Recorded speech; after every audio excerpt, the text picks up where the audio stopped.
କିଏ ତାଙ୍କୁ ହଟିଆ ଠାକୁର କହି ଗାଳି କରେ ତ କିଏ ତାଙ୍କୁ ମନୁଆ ଠାକୁର କହି ଭଲ ପାଏ।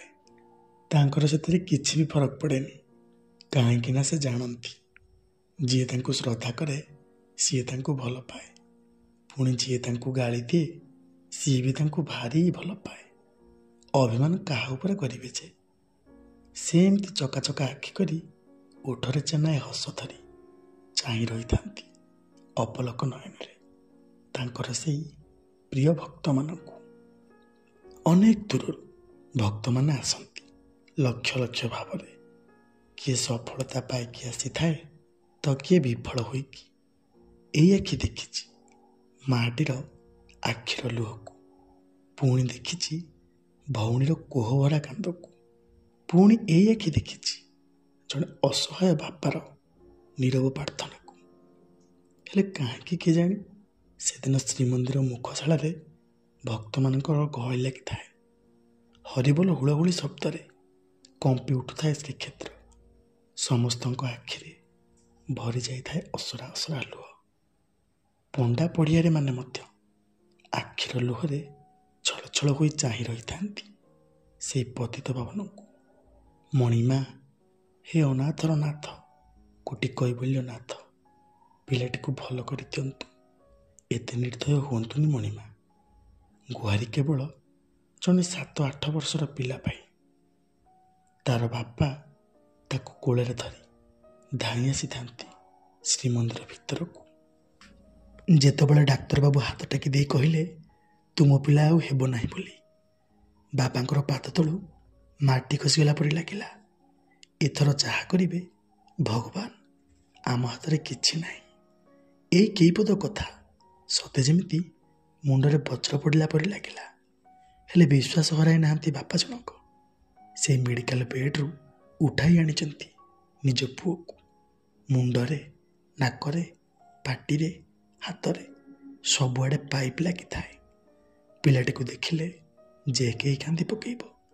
ଏପଟେ ଅରୁଣ ସ୍ତମ୍ଭ ଆଗରେ ବାପାଙ୍କର ବୁକୁ ଫଟା ଚିତ୍କାର, ମଣିମା, ମୋ ପୁଅ ତୁମକୁ ଲାଗିଲା।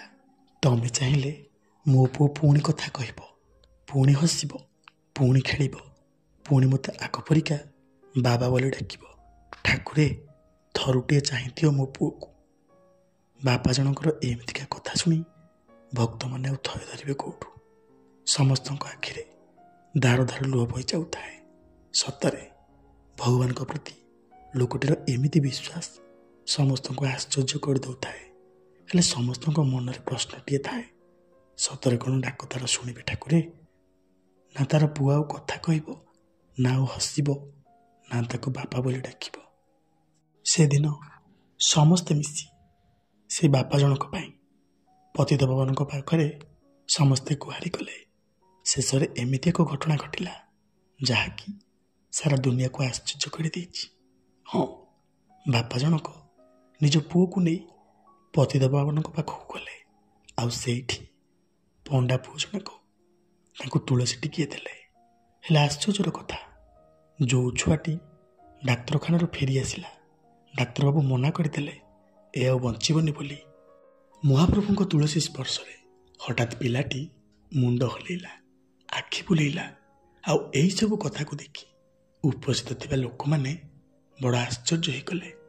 ସତରେ ମହାପ୍ରଭୁ କେଡ଼େ ଚମତ୍କାର କରିପାରନ୍ତି। ହଁ ଆଜ୍ଞା, ଯିଏ ଆଖିରେ ନ ଦେଖିଛି ବିଶ୍ୱାସ କରିବା କଷ୍ଟ। ହେଲେ ଏହି ଘଟଣାଟି ଏବେ ଚାରିଆଡ଼େ ବ୍ୟାପି ଯାଇଛି। ସମସ୍ତେ ଏହାର ପ୍ରଶଂସା କରୁଛନ୍ତି ସେଇ ମହାପ୍ରଭୁ ଜଗନ୍ନାଥଙ୍କର। ତାପରେ ବାପା ଜଣକ ଛୁଆଟିକୁ ନେଇ 22 ପାହାଚରେ ଟିକେ ଗଡ଼େଇ ଦେଲେ।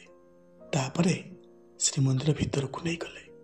ସମସ୍ତେ ହାତ ଯୋଡ଼ି ଦେଇ କହୁଥାନ୍ତି, ମଣିମା, ଛୁଆଟିକୁ ଭଲ କରିଦିଅନ୍ତୁ, ସେ ତୁମକୁ ଲାଗିଲା। ସତରେ ସେଦିନ ସେ ବାପାଙ୍କର ବିଶ୍ୱାସ, ଭରସା ଆଉ ଭଲ ପାଇବା ଆଗରେ ସବୁକିଛି ହାର ମାନି ଯାଇଥିଲା। ତାଙ୍କର କେବଳ ବିଶ୍ୱାସ ଥିଲା ମହାପ୍ରଭୁ ଜଗନ୍ନାଥଙ୍କ ଉପରେ। ସେ ହିଁ ଚାହିଁଲେ ତାଙ୍କ ଛୁଆକୁ ରକ୍ଷା କରିପାରିବେ।